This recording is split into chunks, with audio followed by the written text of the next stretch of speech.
someone who deserves the day the way that you do. Joseph, it's time to get ready and the spotlight's shining down upon you.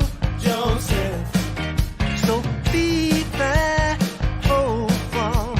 I'm on my way, you hear it come. And I'm delivering a wish to you, so get ready, from every peak and valley they're telling you to get ready, cause here it comes. It's on the way. It's a celebration across the nation. Well, surprise, surprise, surprise. This is me, comedian George Wallace, the new Mr. Vegas. I'm here with you tonight. I'm famous. But let me tell you something. Your host tonight, Joseph Jaffe, he's not famous. He's not famous at all. But that's all we can do for you tonight. That's the best we can do. You know, Joseph is like Jon Stewart wannabe. He's like a Howard Stern wannabe. He is not famous, but he's your host, okay? Maybe he'll do good tonight. This is what you paid for. This is what you get. So, ladies and gentlemen, maybe you want to show him some love. Please welcome the not-so-famous Mr. Joseph Jaffe. Make some noise, man. Woody-hoo! Woody-hoo! Out here in the stream, as in the streaming era, I fight for my dreams. I get my heart into my living. You encourage drinking or marijuana use on the show? I don't need a fight, cause Evelyn's right. Or you could sponsor an emu.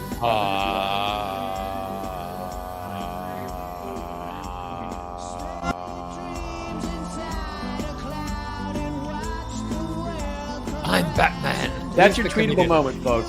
That's your tweetable moment. If Mark Zuckerberg makes a metaverse, is that Web3? No, it's Mark Zuckerberg's metaverse. He's like us. He's flawed. Just a little segue. That's some dope shit, dude. That's really, really nice. Woody-hoo! Woody-hoo! Psychedelic experience. We're going to have a psychedelic experience. Why? Because I've got a lava lamp over there that's looking slightly, I don't know, maybe it's Pride Month, maybe. Actually, you could be watching this. You know what? Screw that. Every month is Pride Month. Every month is Pride Month when we actually can be better human beings to other human beings, when we can be proud, when we can have pride, when we can talk about rainbows and butterflies, and we can see sounds and we can hear noises. No, wait. We can see sounds and we can hear colors. That's the one. You see, I'm getting there. I'm getting there, Nurse Mark. I know I need help. Today we've got Nurse Mark in the house, and I am super excited because he comes highly recommended from previous guest Erin File, and she said I will not be disappointed. And I'm already not disappointed because I've been hanging out with him in the green room, and by the time we were finished hanging out together, it wasn't even green anymore. It was psychedelic colors, just like the background as well. But anyway, I digress. If you like the show, if you love the show, if you love me, hell, even if you hate me, I'll take love and hate. I just don't want apathy. I don't want indifference. Subscribe, bit.ly/subscribe to the show, where you will never miss a single episode. 500 episodes later, I'm still here. I outlived CNN Plus. I've outlived so many people that have come and gone. But staying power, my friends, is where it is at. Something else I've been staying with is the Collective Cafe, Monday, Tuesday, Wednesday, Thursday, Friday, from 8 to 9 a.m. Eastern Standard Time. Look at that. The beautiful little music was coordinated so nicely. We are in discord.gg/Alpha Collective. We have virtual coffee 5 days a week, 8 to 9. We manifest on Monday. We have Thought Leadership Tuesday, Wellness Wednesday. Thursday, we do live book reads with the author. And Friday is No Agenda Friday. open mic, AMA, office hours, just an opportunity for everyone who has a voice, which is everyone, to be able to use their voice and be able to feel the power of your beautiful voice. Over the last several weeks, we've had an amazing session on decisiveness, on procrastination. We did one on red flags and warning signs about healthy communities and how can you spot a healthy versus an unhealthy community. Here's a spoiler alert. A lot of it, a lot comes down to the leader in charge. Is it a servant leader? Are they, he or she or they, are they servant leaders? Are they benevolent leaders? Or are they dictators and autocrats? We also did one on the amazing conflict or drama triangle, the persecutor, which is the villain, the rescuer, which is the hero, versus the victim, and how to move into TED, which is the empowerment dynamic. The rescuer becomes the coach, the persecutor becomes the challenger, and the victim becomes the creator. And if you cannot make one of our live sessions, you can always subscribe to a podcast version, bit.ly/collective cafe to go. But now it is time not just to go, but to come back to our seated soliloquy, my monologue where I am seated and I'm monologuing, hence the very sophisticated. I didn't even need ChatGPT to come up with seated soliloquy. It just rolls off the tongue, doesn't it?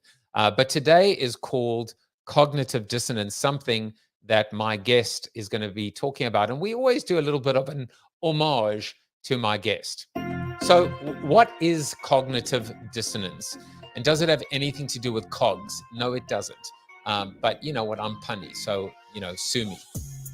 I remember when I was in college, being taught marketing, because I am a marketer at the end of the day, we learned about cognitive dissonance.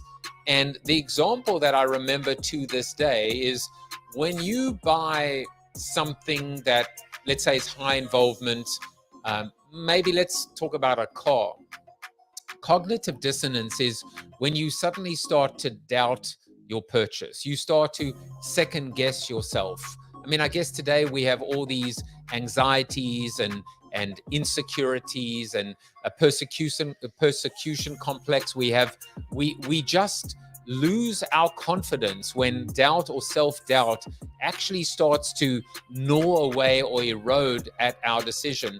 And what happens with cognitive dissonance is we try then to justify that decision, to make us feel good that we made the right decision. So, you know, that midlife crisis, or as many people refer to today, a midlife awakening. Why did we buy that two-door convertible sports car? And so we rationalize, we try and come to some kind of an agreement, a middle ground, a compromise, somewhere where we can actually feel comfortable, at ease with our decision, because nobody wants to have to regret their decision. Nobody wants to be able to say, I screwed up, I messed up, I shouldn't have done what I did, but now that I've done it, how do I feel good about it? And so we'll talk a little bit about cognitive dissonance, the good, the bad, the ugly, and how it relates to a life well lived, or I suppose, as I often talk about, a life well loved. And who better to talk about it than the nurse himself in the house? I'm going to have to ask him why he's a nurse, or I have ideas. But let me tell you a little bit about Mark. Entrepreneur, leader, fitness guru, business life coach, psychedelic healthcare professional, and all of this by the age of 19. I just made up that part. Mark brings a passion and joy to everything he does, from chairman of the board of a $20 million health services agency to certified yoga instructor to keynote speaker. Is there anything this man cannot do? Mark has accumulated an impressive array of diverse experiences, known for his charismatic, high-energy approach to life.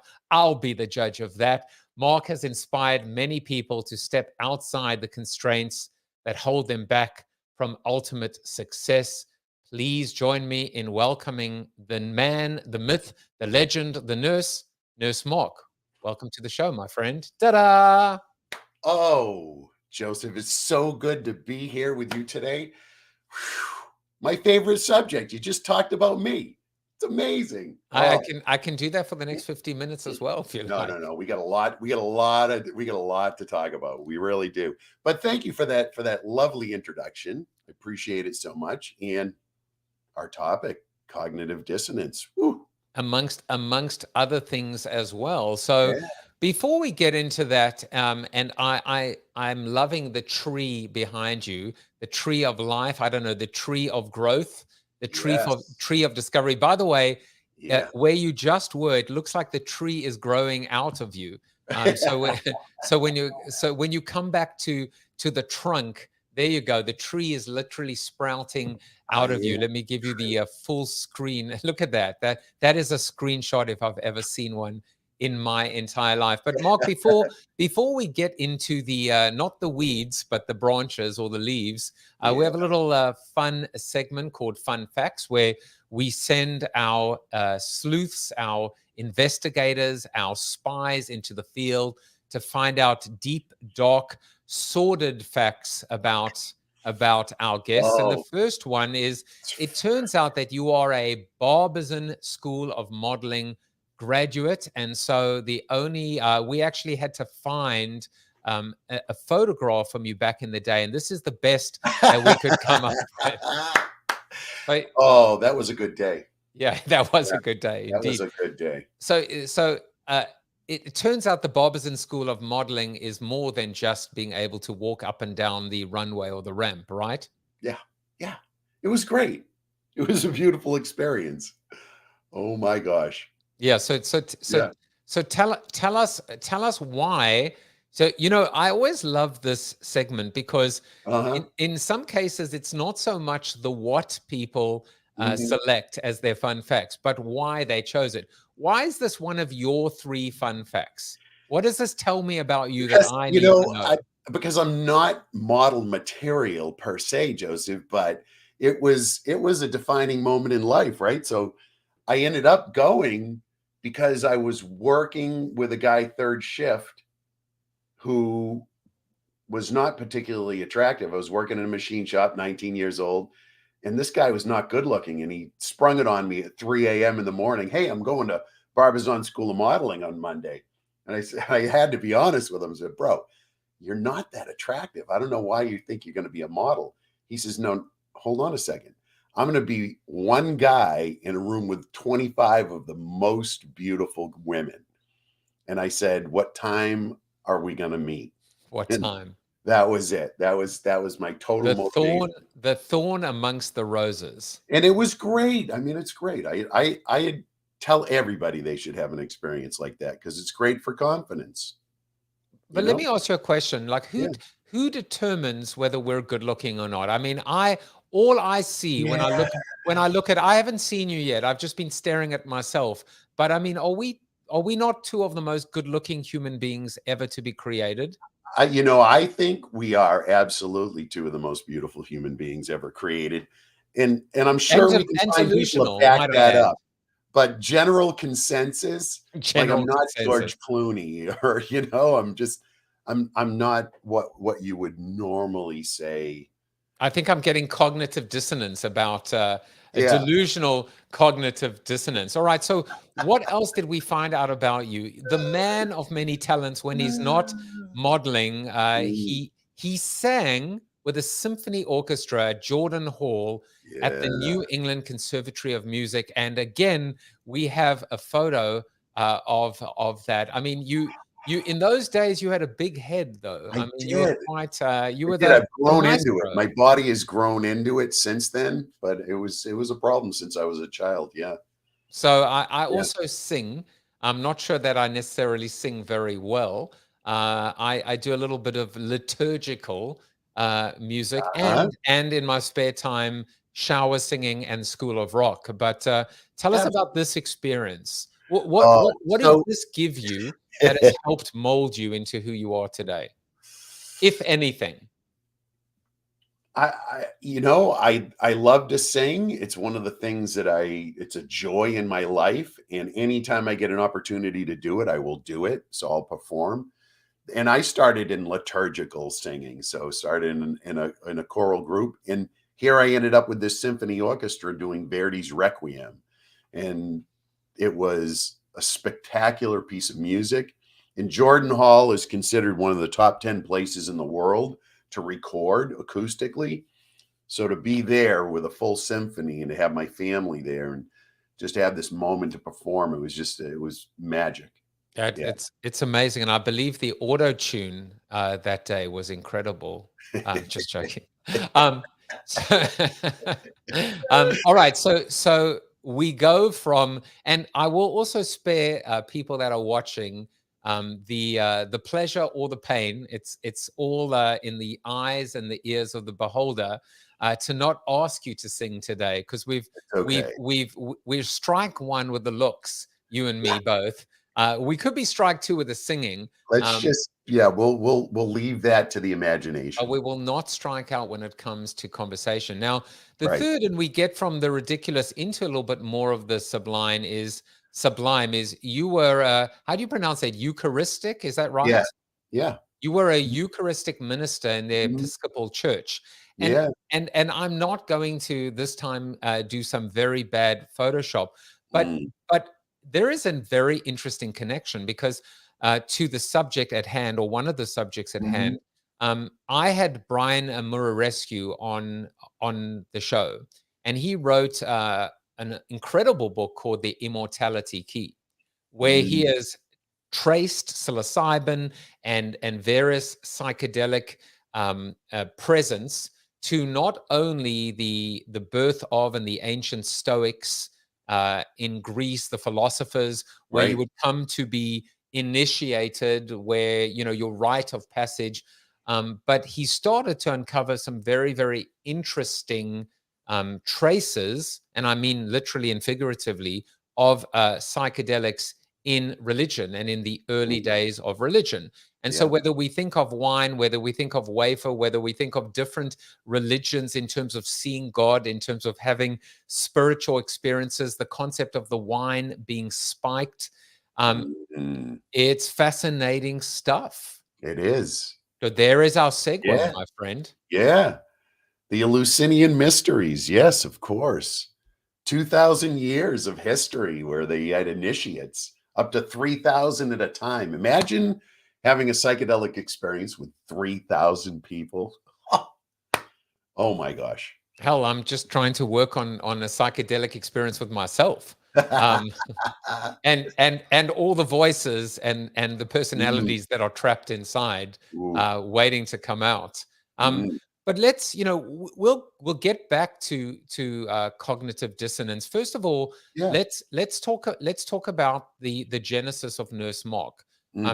Tell us how you've come to be known and branded as such as Nurse Mark. Wow.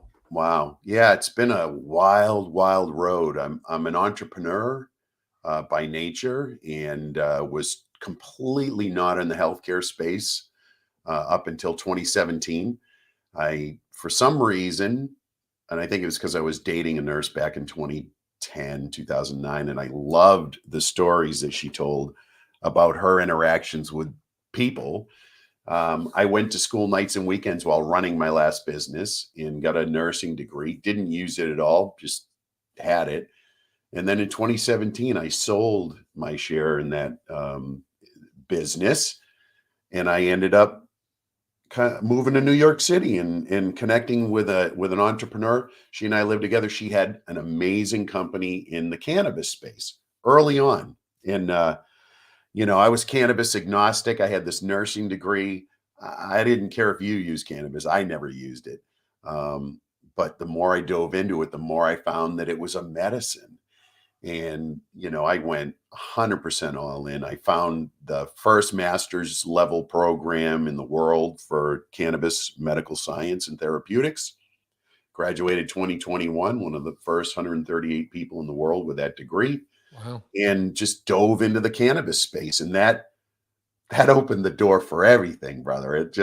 Then I started down the path of psychedelics, and Nurse Mark was born the persona at the end of 2018 at MJ Biz. I said, you know what? If this is my life, this is who I'm going to be. My passion is education, is to help dispel and break down that cognitive dissonance that people suffer from, and really help them understand that cannabis is a medicine, that psychedelic experiences are medicine, and that, it can have a profoundly positive effect on the world. So that's what I'm here for. And we'll get back to specifics about psychedelics, but Yeah. talk a little bit about cognitive dissonance as it relates to healthcare, the health benefits of cannabis, psychedelics, etc. So specifically, let's chat about the cognitive dissonance component. Well, we've been marketed to specifically for cannabis since the beginning of the 1930s in a very negative, very well laid out manner. And it's been supported year after year with new people getting into this conversation about how marijuana, cannabis, was a bad thing. And it's funny that in 1937, when they passed that legislation, the Marijuana Tax Act, which made cannabis illegal, the American Medical Association testified in front of Congress and the Senate and said, listen, this is crazy. This is a medicine. We use it all the time. This is nuts. So people develop this firmly held belief that cannabis is bad, marijuana is bad. And the cognitive dissonance is, no matter how much we show them evidence, true scientific evidence, that that's not the case, they still hold on to this firmly held belief that it's a bad, bad thing. And so I've been in this space educating people, and I talk to people all the time who say, oh, no, it's a bad drug. It's a gateway drug. I love that one. By the way, there is no such thing as a gateway drug. It's been proven scientifically. And if there were, it would be alcohol, because surveys show, statistics show that the first drug that people use is alcohol because it's available.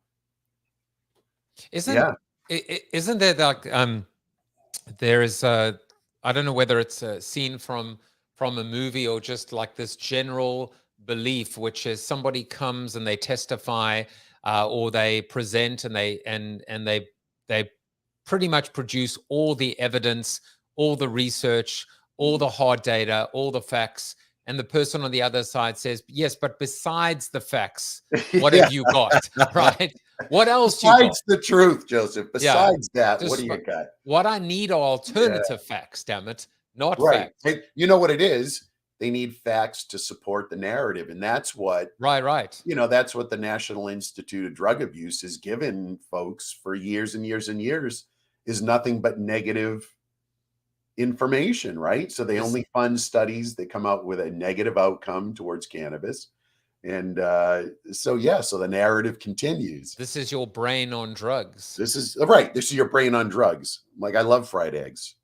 Me too. Really I'm actually hungry right now for some. I'm kind of a little hungry. Some brain drugs. Yeah. And Mark, it's so interesting. It's so interesting because you have resistance to change. You have legacy. You have incumbency. You have the fact that by design. By design. Right. How we survive as human beings. Yeah. But exactly, 100%. And then you think about all the industries that have so much to lose, the lobbying, the special interest groups. But there's something so kind of, I would say, deliciously ironic about cannabis, etc., is that it's going to bring in such a ridiculous source of revenue to the government and states that it's like, it's weird. It's like, money talks and bullshit walks. Man, it's just the craziest situation, and it has been for so long. I mean, it's not an easy industry. There's a lot of money being made. Well, there's a lot of money being generated, but is there a lot of profit being made? That's the question in the industry. And there's a lot going on, and it's all in California, for instance, the legal market is really experiencing a difficult time because the gray market, the black market continues to dominate because there's so much government taxation and red tape that hamstrings the legal market. So, until that gets all straightened out, especially on a federal level, it's going to be a struggle. It's going to be this Wild West craziness. I'm pretty new to in fact I'm completely almost uninitiated with respect to psychedelics. Yeah. But one thing that I am firmly of the belief hmm is that, first of all, you got to pick your enemy, and you got to understand what you're pushing off against. And I Right. think one of the things I have, it's not angel and devil here. In fact, for me, it's always pets.com versus Nelson Mandela. Yeah. But I have two exhibits, and the first exhibit is understanding that, in fact, the enemy is alcohol, if it is anything, Mhm. and what alcohol has done, what it has produced, what it has manufactured, and just Awful. awful, right? Yeah. But the Yeah. other is the interesting play between cannabis and psychedelics, Yeah. and not just big pharma, Mhm. but this opioid epidemic, and the fact that we Yeah. are pumping ourselves and our children with drugs. Yeah. And I'm talking about not this kind. Yeah. And I would love for you to talk a little bit about how you see the world kind of stacking up and shaping up as we Mhm. kind of move forward. Yeah, man, it's such a crazy world that we live in, and I think it's always been this way. That I talk about this a lot when I do my public speaking events, and I talk about cannabis being, a Schedule One drug, and drug cartels, and I talk about the opioid epidemic and how it was a drug cartel that absolutely was at the forefront. It was their distribution network that is killing up to what, 500,000 people plus now with this opioid epidemic. And the problem is that the drug cartel was a pharmaceutical company, and the distribution network were the physicians that were prescribing, right? So, and by the way, I don't think anybody's gone to jail, right? There's no Pablo Escobar at the head. The Sacklers are still walking out there. But if they were, they'd be getting golden parachutes and nice annual bonuses, right? Right, exactly. So, you know, we just have to understand that that's what's so. There's nothing that we're going to be able to do about it. It's the way the system is set up right now, and there's no accountability. What I see coming in the future, though, is that psychedelic medicine and cannabis. I include cannabis in sort of that I don't even want to call it alternative medicine, traditional medicine, cannabis, psychedelics. All of those are going to help to pull these people out of that opioid addiction that they suffer from now. Yeah, that's what's going to happen. And we're going to Like, talk, and we're going to yeah. talk. We'll talk a little bit about mental health in a moment, Oh and kind yeah. of the state of everything. I always try and find a couple of quotes, or generally one quote for my Mhm. guest. Today, I came up with two for you. I couldn't decide, and I'm going to be very honest and vulnerable by telling you I'm not sure I understand what these quotes mean. But I'm going to have you. I'm going to have you. Okay. I'm Let's going to hope put I know what they mean. I'm going to put you on the spot so you could be like, Good. but you can turn around and say, I don't know what they mean either. But okay, Yeah. but no, I think you will. So the first one says, wisdom is tolerance of cognitive dissonance.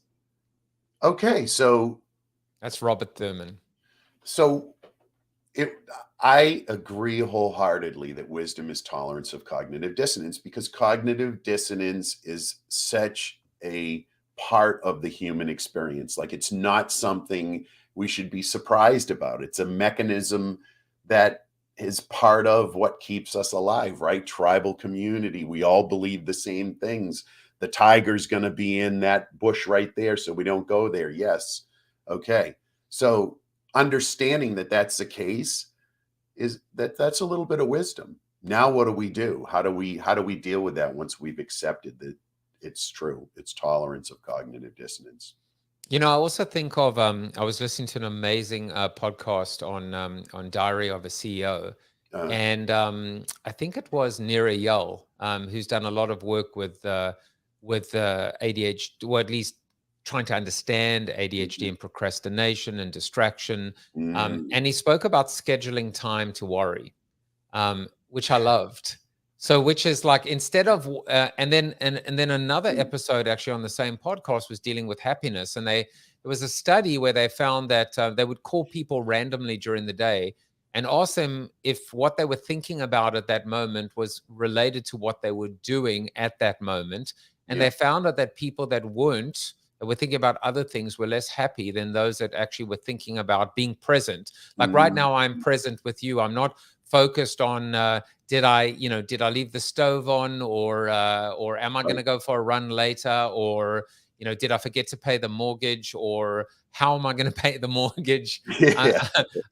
I'm present. And so this idea of scheduling time to worry, but it's almost like scheduling time to be depressed, scheduling time, or to like, when it happens, don't fight it, wallow in it, enjoy it, immerse yourself, almost swim in it, and then move on. And I think maybe that's part of the wisdom that comes down to this: what is going on? What am I feeling? What are they feeling? And saying, hey, like, it's kind of normal, so just deal with it. Like, just enjoy it. If that's possible. Absolutely. 100%. All right. So this is the one that I wasn't sure I understood, right? Which is Lewis Black, the comedian. He said, it's a shame cars don't run on cognitive dissonance. I didn't really understand that. Shit, dude, I don't know if I don't know. I need a little more context. Maybe I need his whole string before to get to this. It's a shame that cars don't run on cognitive dissonance. It's a shame cars don't run. Well, they run on gas. They run on fuel. Oh, well, yeah. Well, maybe because there's so much of it. There you go. So we figured it out. We figured it out. So yeah, exactly. And it's probably like a unnecessary. Like what do we do with all of it? Where do we send it to the landfills? Do we recycle it? We stick it into our cars. Okay, you helped me. You helped me. We resolved it. I'm gonna jump to your book, and for you, I have two options. So option one is, the book is called Absolutely Amazing, Living a Life You Love. And option two is Absolutely Fucking Amazing, Living a Life You Love. Oh, I love the juicy word, baby. That's, I mean, I got a lot of shit from a lot of people for naming the book that, because, well, some people are offended by words, and I happen to be a person who's not. So, yeah. That's it. It's an interesting quote, right? Some people are offended by words. Yeah. I mean, that's all we got at the end of the day is words, right? We say, like, a reality, for God's sakes. Exactly. Oh, yeah. So I want to read. I was on Amazon, and I saw the blurb on the book, and it really just capture it just took me it took me captive. I was captivated, and I just want to read this part to everyone. On the evening of May 12th, 2011, I stood in front of a mirror with a 9mm Smith & Wesson to my head. Live or not live? That was the question. At that moment, I had every justification to just give up. My ex-wife had moved my only son out of state. My fiance just told me she had found someone new. My business of 25 years was seemingly on the rocks. And worst of all, my nephew, the son of my youngest brother and business partner, a boy I loved, had shot and killed his mom and buried her in the backyard of the family home. Add in a bit of alcohol and the stage was set. Fast forward to today, I live the most extraordinary life that I love. I've been accused of being the happiest guy alive, and I am. I'm surrounded by people who truly love me for who I am, literally people around the world, and I have everything I've ever wanted. The challenge is this: how do you fundamentally change the way you think? How do you go from shit happens to shit happens and I'm absolutely okay with that? I mean, that is a hell of a story and an intro. Mm. how do you how do you Yeah. go from that moment? Oh, I don't even know where to start except to there's say, there's a lot there. teach me your wisdom. Yeah, there's a lot there. You know what? At the end of the day, it's a recognition that we're all human. We end up being who we are most of the time without any input from ourselves. In other words, we don't choose it. Like I didn't choose blue eyes. I didn't choose to have my hair fall out at 30. These things were predetermined, and so were all of my reactions to the things around me in my life. So the reactions to the rejection of a woman was a very strong one for me. And it was all because of programming that was in place very, very early in life that said, hey, listen, you're unlovable. So lodged in the back of my subconscious had to be proven all the time, right? So in every interaction with somebody else, yep, there it is. I'm unlovable. And so finding those vows, those commitments, the programming that's in play at a very early age, finding it, identifying it, and then getting rid of it is the key. Like once you're free of that, Joseph, everything else is just free choice. Like I choose to live a joyful, happy life. I just, it's amazing. And it's joy that I have, right? Happiness, sadness, they come and go, but fuck, I'm joyful all the time. Like I'm just happy to be here. There are a few moments, and I don't profess to understand the process. By the way, Pamela says, "Hey, Nurse Mark and Joseph." Hey, So what's up, Pammy? so Pammy is watching.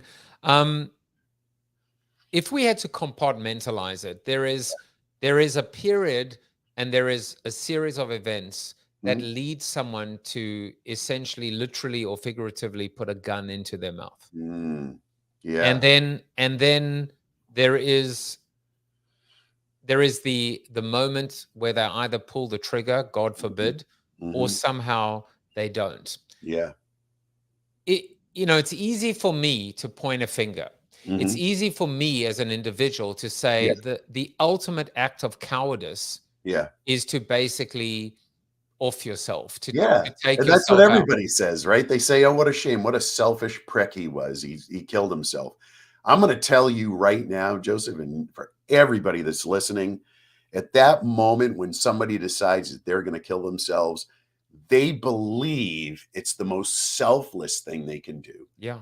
They are so tired of being a disappointment to everybody around them. They are so tired of the pain of living inside their existence that the only thing that they can think to do to make it better for everybody involved, including their family and friends, is to just not be here anymore. I know that for certain, having had that experience myself, where that's where you end up, is in this place where the pain is so visceral, so strong, and you're so disappointed in how you are with everybody else around you. And you believe that everybody else around you sees you as that disappointment. I mean, there's nothing left. Yeah. Now, I'm telling you, there is. Well, we'll get to phase 2, which hopefully, as opposed to 1A and 1B or 2A and 2B, or not to be, that is not the question. Right. What can we do? What can people on the other side do to identify, to help, to eliminate, to break through? What can we do? Because so many times as well, we deal with this. I had no idea. If only I had known. What can we do? I've had a lot of friends who just you would never think that it was the case, that they were in that much pain. I think what you can do, what I tell people that you can do is reach out to people. Like if you feel just a little bit that something's off with one of your friends or family members, don't hesitate. Just call and say, hey, what's up? How's it going? What's happening? Just that simple call, that reach out, and do it on a regular basis. Just call. Like I say, think of somebody today that you haven't talked to in a while. fucking just reach out to them and give them a call and say, hey, what's up? It's that simple act of somebody reaching out. I mean, that's what really, that's part of what really saved me, is that I knew that I had people in my life that really did care about me. Even though I felt like the biggest piece of shit, they still would reach out and call and say, hey, you know, and just to say, hey, not even to talk about what the situation was, just to make that human connection is enough to push somebody in the right direction. You mentioned a beautiful phrase there, a little soundbite. Mhm. The phrase is just a little off. Yeah. And Yeah. you know, I had a guest on my show. I've just never forgotten this quote. It has nothing to do with what we're talking about, Perfect. and yet it has everything to do with it. He said, Mhm. "At scale, cracks become chasms." And he was talking about corporations, and he was talking about culture, and he was talking about how the little cracks that almost seem insignificant, when the magnifying glass is on, Right. they're, and I think that applies as well when we think about our childhood, when we think about little points. And so what we have to do, I guess, is train ourselves to spot things that are just a little off, just a little bit of a Yeah. deviation from the norm or the baseline, Mhm. and rather err on the side of caution, or care, I should say, err on Yeah. the side of care. Yeah. It's just, it's just a reach out. It's just a phone call.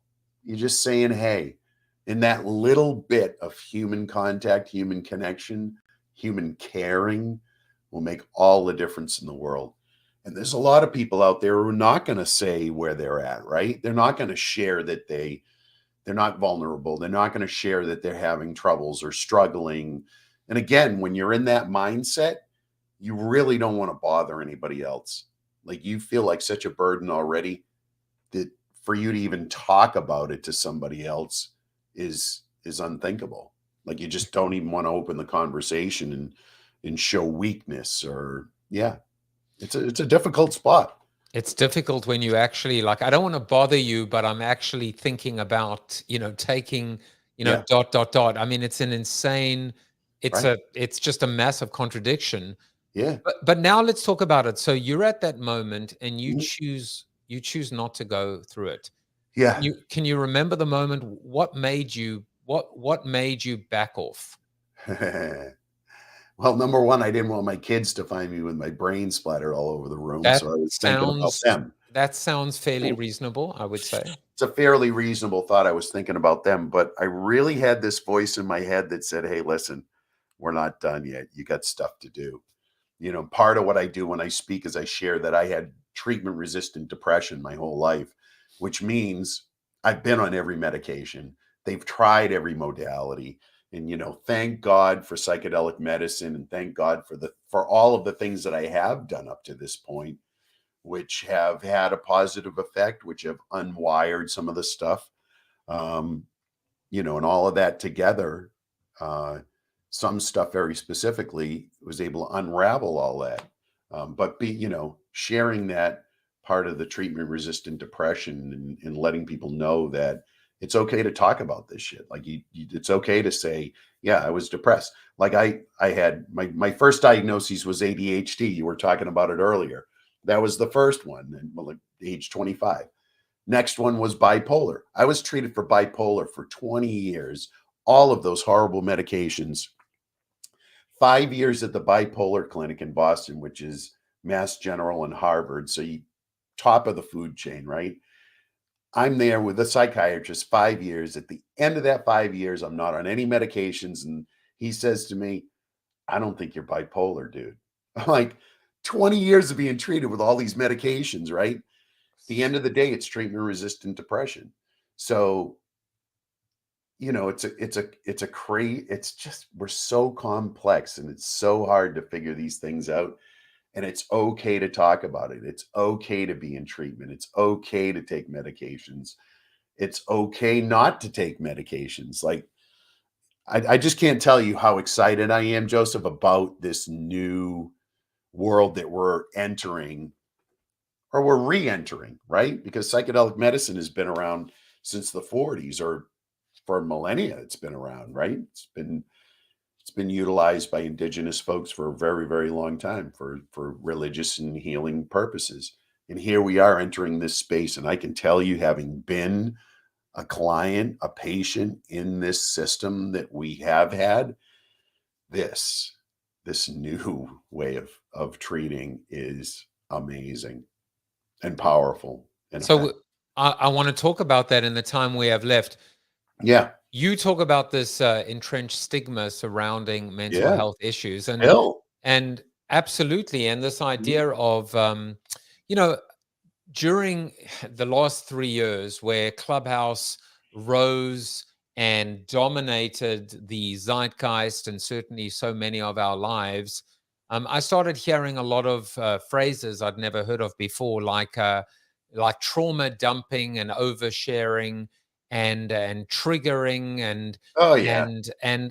where, how much is too much? How much is too little? How should people navigate? Remember, like we've Yeah. also, there are so many people that have bottled up and repressed and pushed down and don't want to share and don't want to Right. be vulnerable. Right. So I think this is just a new form of the stigma.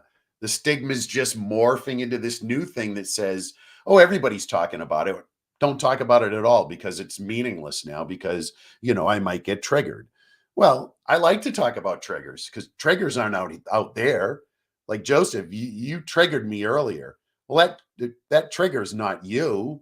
That trigger's in me. So now it gives me an opportunity to say, and I have this happen all the time. I have a lot of friends who are like in this conversation, and we'll talk about it when shit happens between us. We'll talk about it. We'll say, "Boy, that really made me feel like I was 5 years old and I was not able to say my truth." And it gives me an opportunity to dig in and figure out what was that all about. I always figure it out, but I think it's great. I think we should talk about it and talk about it and talk about it. And yeah, triggering, people get pissed about that word, right? They say, oh, everybody's triggered. Well, yeah, that's what happens. It's human and it's inside of you, not outside. So when you get triggered, look in here. Don't look there. I love it, and Yeah. maybe your next book will be called Trigger Finger, because I might have just triggered you again. My next book is going to be called I Am the Shit Show, which, by the way, I have a live stream show of that name. I would like to edit your book just to be like I am the shit. It's just I Am the Shit Show. Yeah, there you go. or at least the podcast can be called I Am the Shit Show. Yes. So there you go. That's why Yeah. they pay me the big Yeah. bucks. It dawns on me as well in this conversation about triggers is that Yeah. if you embrace and lean into the trigger, Mhm. then and keep on dealing with it again and again, eventually it doesn't become a trigger anymore. It actually loses its triggerness. That emotional connection, right? Because it's all about emotion. How And yeah, you're about right. how It's about we deep. rephrase the book and we call it trigonometry? No, I'm just gonna stop now. I'm just gonna stop now. Okay. We could go down pretty far in that. But it does Yeah. it does seem like it Mhm. makes sense to me Yeah. that to your point. Well, first of all, if somebody triggers someone else without intending to, Mhm. innocently, Yeah. or ignorantly, even more so, it's not about them, it's about you, and it begins a It's search. always It about, begins a search to understand, uncover, yeah. isolate, and Yeah. embrace, and then resolve. Right. And that's what it's all about. It's unraveling that programming that's been in place. And I think that's a good segue to just say, like one of the medicines that's going to be legal very soon is MDMA, right? So it's got breakthrough status with the FDA. It's going to be legal by the middle of next year. What's the magic about MDMA? It allows you to sit with that traumatic event. And I've had this experience. It allows you to sit with a traumatic event that would normally trigger you, PTSD response, the amygdala gets stimulated, and you have all this flood of emotion and hormones and everything flowing. MDMA allows you the grace to sit with that without having this huge overload of emotion and response. And you're able to see it for what it was and experience it. And as you said earlier, experiencing it over and over again decreases that connection to it, that energy that it contained. And then, you're able to have this therapeutic session with the MDMA, and then that is gone.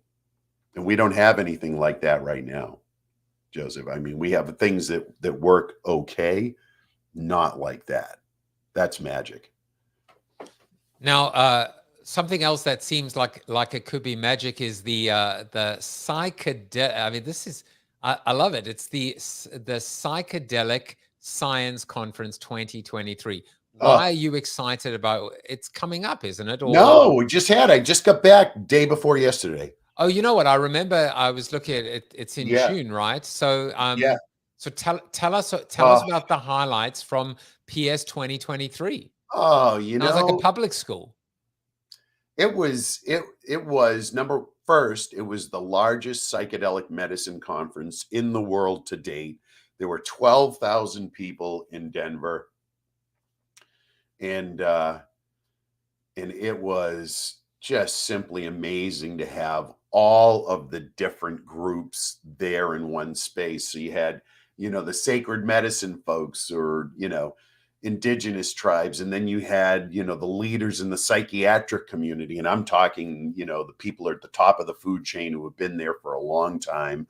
Everybody talking about the magic, the beauty of psychedelic medicine. And there were so many, conferences are, it's like drinking from a fire hose.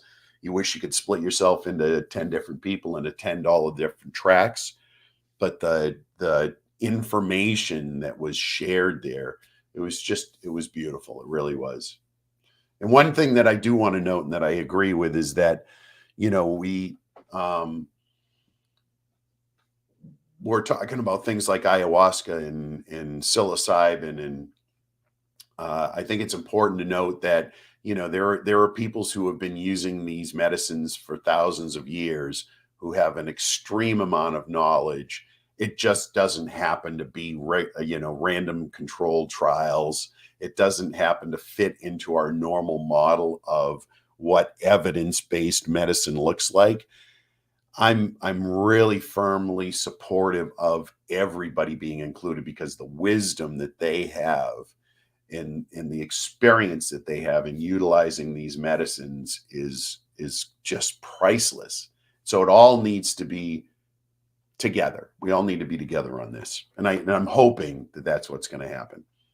What advice would you give to someone who's watching, who is afraid, intrigued? What's the first step for them that goes beyond, a joint or a gummy?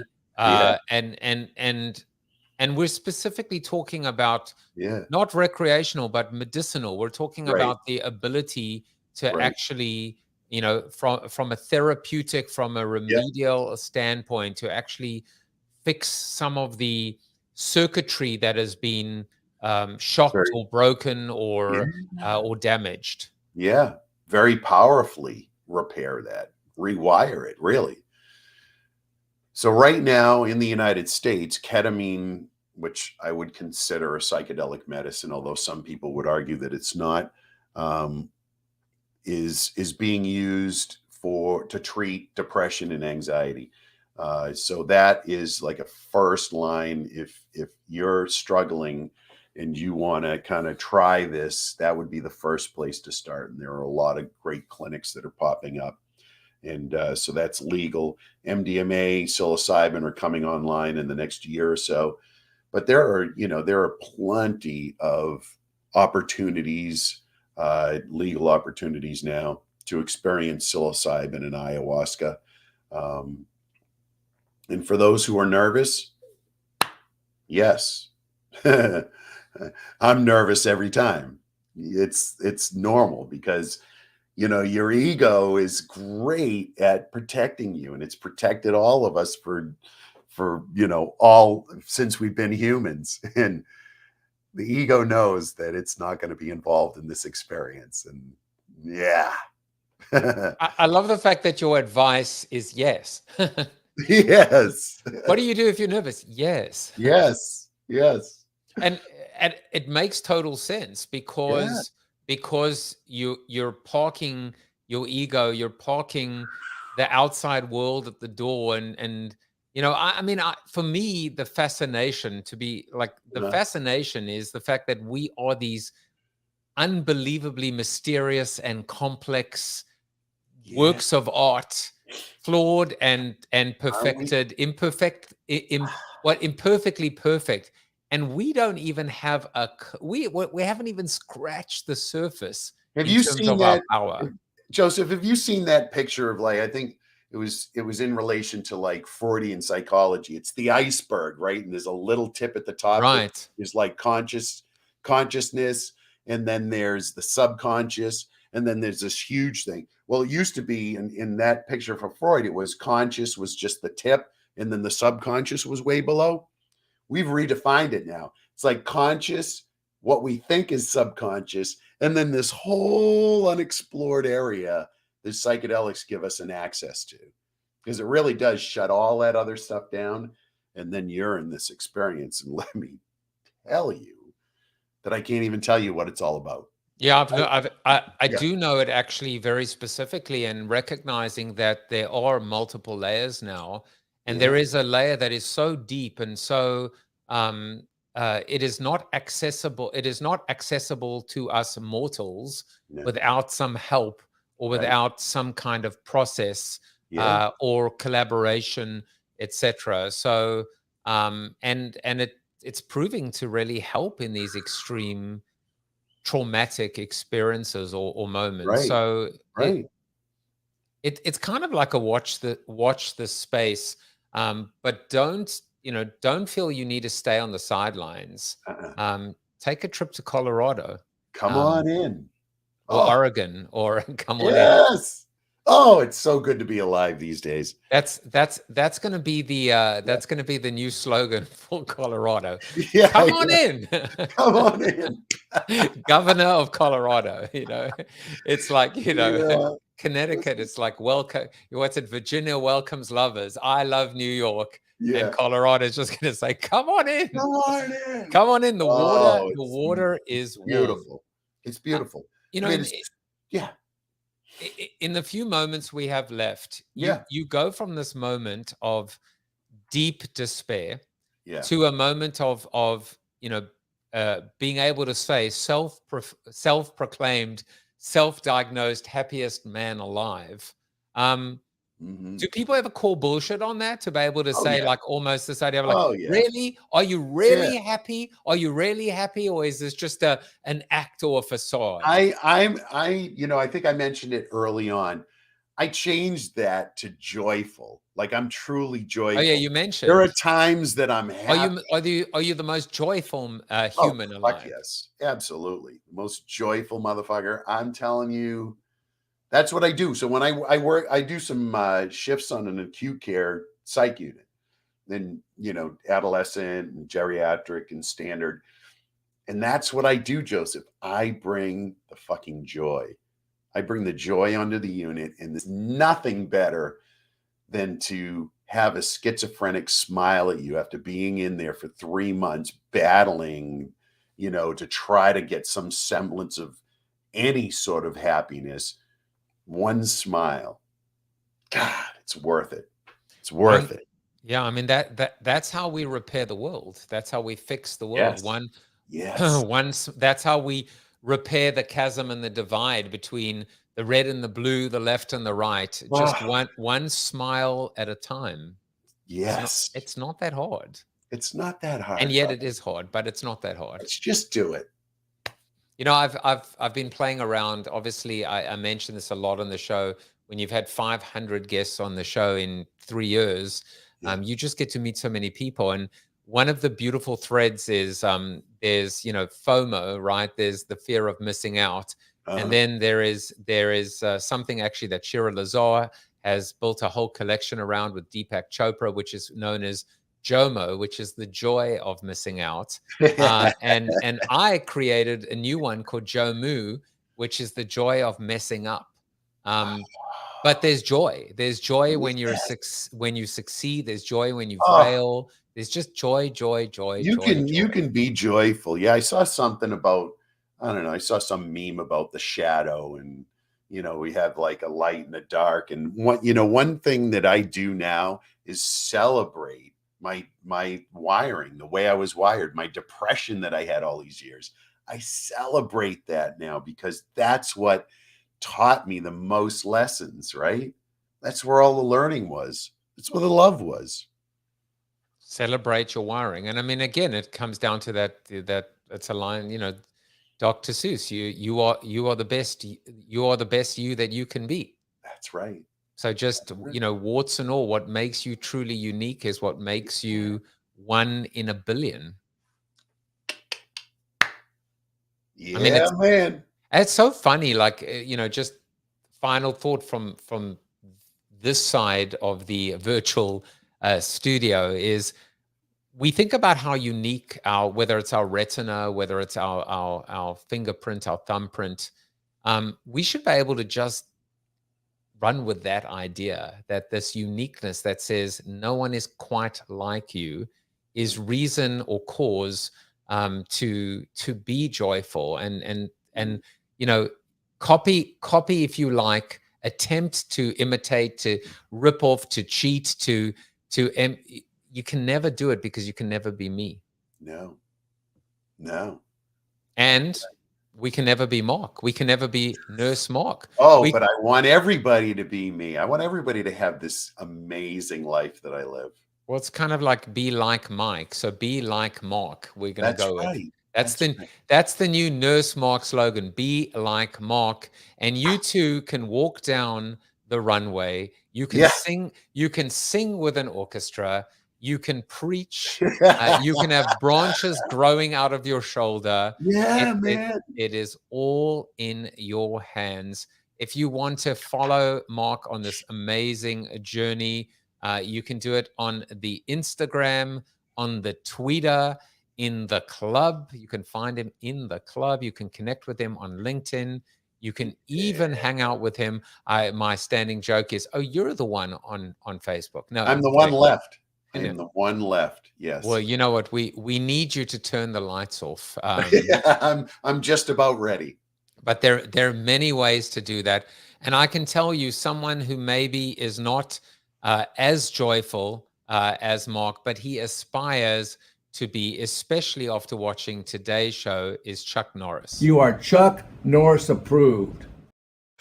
And we will be back soon. Take care, everyone. Bye-bye.